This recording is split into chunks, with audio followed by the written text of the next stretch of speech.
नमस्कार। आज हम महाभारत के कर्ण पर्व से एक बहुत ही मार्मिक प्रसंग पर बात करने वाले हैं। जी। वो क्षण जब कुरुक्षेत्र की विनाशकारी खबरें हस्तिनापुर पहुंचती हैं संजय के जरिए। हाँ। और खास तौर पे हम धृतराष्ट्र का कर्ण पर्व शोक वाले हिस्से पर ध्यान देंगे। बिल्कुल। हमारा मकसद है कि हम धृतराष्ट्र की उस वक्त की पीड़ा, उनके मन में जो सवाल उठ रहे थे, उन्हें समझें। जी।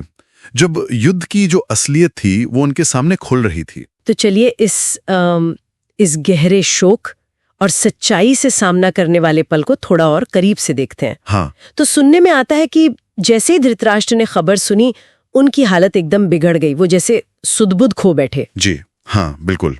और फिर जब उन्हें होश आया तो एक अजीब सी चुप्पी छा गई। कहते हैं बिल्कुल शांत हो गए। लेकिन ये खामोशी मतलब सिर्फ सदमे वाली नहीं थी। अच्छा। हाँ, ग्रंथ बताते हैं कि इस चुप्पी के बाद वो गहरी सांसें लेते हैं और फिर वो अपने ही बेटों को कोसने लगते हैं। अपने बेटों को? जी। पांडवों की तारीफ करते हैं और यहाँ तक कि अपनी और शकुनी की बुद्धि, अपनी नीतियों को कोसते हैं। ओह। और उनका शरीर वो बार बार कांपने लगता है। ये दिखाता है कि अंदर कितना कुछ चल रहा था। दुख तो था ही, पर शायद एक गहरा द्वंद्व भी था। हाँ, ये तो वाकई उनके अंदर जो एक तूफान चल रहा होगा उसका संकेत है। खैर, फिर वो हिम्मत जुटाते हैं। जी। मन को जैसे तैसे स्थिर करके वो संजय से फिर सवाल करते हैं। और यहाँ बात थोड़ी अलग है ना? वो सीधे ये नहीं पूछते कि कौन हरा, कौन जीता या कौन मरा। नहीं, बिल्कुल नहीं। वो पूछते हैं कि कहीं उनका बेटा दुर्योधन, वो जो हमेशा जीतना चाहता था, कहीं हार मानकर यमलोक तो नहीं चला गया। मतलब वो अपने सबसे बड़े डर की पुष्टि चाह रहे थे एक तरह से। सही पकड़ा आपने, बिल्कुल। वो पुष्टि चाहते थे, भले ही सच कितना भी कड़वा क्यों ना हो। ये बहुत महत्वपूर्ण है। हाँ। यहाँ धृतराष्ट्र सिर्फ खबर नहीं सुन रहे हैं, वो सच्चाई का सामना करने की कोशिश कर रहे हैं, जिससे शायद वो हमेशा बचते रहे हों। वो जानना चाहते हैं, चाहे अंजाम कुछ भी हो। ये उनकी हताशा भी दिखाता है और शायद वास्तविकता को स्वीकार करने की एक दर्दनाक शुरुआत भी। और फिर संजय का जवाब, वो तो सीधा और कठोर था। हाँ, संजय कोई लागलपेट नहीं करते। वो साफ बताते हैं कि महारथी कर्ण, जिन्हें वैकर्तन भी कहा गया है, हाँ, वो अपने पुत्रों और वीर सूत भाइयों के साथ मारे जा चुके हैं। कर्ण, दुर्योधन की सबसे बड़ी उम्मीद। जी। कर्ण का जाना सिर्फ एक योद्धा का जाना नहीं था, ये कौरवों की युद्ध की नींव का हिल जाना था। एक बहुत बड़ा आघात। ये तो बहुत बड़ी खबर थी, लेकिन बात यही नहीं रुकी। शायद संजय ने और भी कुछ बताया। हाँ, अगली खबर शायद और भी ज्यादा दहला देने वाली थी धृतराष्ट्र के लिए। क्या थी वो?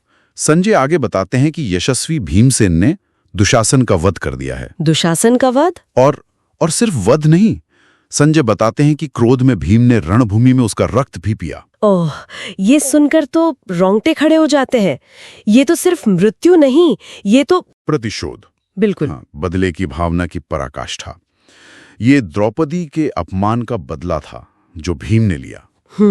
दुशासन की मृत्यु का ये जो विभत्स तरीका था, ये कुरुक्षेत्र युद्ध की भीषणता दिखाता है। पांडवों का, खासकर भीम का, बरसों से दबा हुआ क्रोध दिखाता है। और धृतराष्ट्र के लिए, उनके लिए ये दोहरा आघात था। एक तो बेटे की मौत और दूसरा इस तरह की मौत।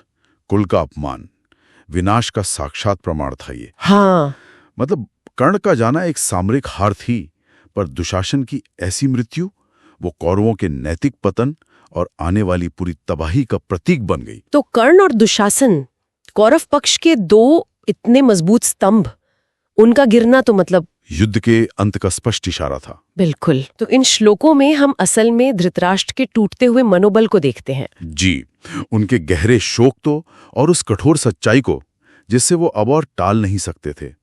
महल की दीवारें अब उन्हें युद्ध की हकीकत से बचा नहीं पा रही थी। सही बात है। ये खबरें उनके लिए सिर्फ बुरी खबरें नहीं थी, ये एक तरह से उनके अपने कर्मों, अपने निर्णयों, अपनी अनदेखी का नतीजा थी जो अब उनके सामने आ रहा था। संक्षेप में कहे तो ये प्रसंग यही दिखाता है कि युद्ध की जो विनाश लीला है वो आखिरकार उन तक पहुंच ही जाती है जो शायद अब तक खुद को उससे दूर समझ रहे थे, और उन्हें वास्तविकता का सामना करने पर मजबूर कर देती है। यहाँ एक सवाल के साथ हम श्रोताओं को छोड़ जाते हैं सोचने के लिए। जी। धृतराष्ट्र की इस गहरी पीड़ा और शायद जो उस क्षण का पछतावा था, उसके बाद भी क्या युद्ध और धर्म को लेकर उनका नजरिया सच में बदला, या फिर पुत्र मोह की जो पट्टी थी वो उनकी आंखों पर आखिर तक बंधी ही रही?